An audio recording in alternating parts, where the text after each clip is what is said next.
ছোটবেলায় একদিন মাকে জিজ্ঞেস করেছিলাম, মা মুরগি কুরবানি দেওয়া যায় না? মা হাসতে হাসতে বলল, বাবা দুই পাওয়ালা পশু কুরবানি দেওয়া যায় না। তখন আমি বললাম, তাহলে দুইটা মুরগি একসাথে করে 4টা পা হবে, তারপর কুরবানি দেব।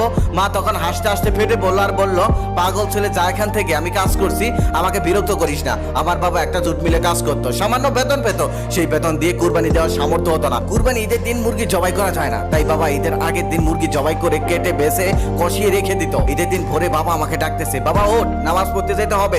ঈদের দিন ফজরের নামাজ না পড়লে ঈদের নামাজ কবুল হয় না। আমি উঠতেছি না, ওদিক থেকে মা ধমকের সুরে বলতেছে, তাড়াতাড়ি উঠ, তোর জন্য কি নামাজের সময় বসে থাকবে? তারপর আমি আস্তে আস্তে উঠে চাপ করে উঁচু করে বাবার সাথে নামাজ পড়তে গেলাম। তারপর একসাথে নামাজ পড়লাম, আবার দুজনেই ফিরে আসলাম। বাসায় ফিরে এসে আমি শুয়ে আছি, ঘুম আসছে না। ও বাসায় বাবা যায় নামাজ বিছিয়ে নফল নামাজ পড়ছে। নামাজ শেষ হলে মোনাজাতে কি যেন কান্না করে করে বলছে।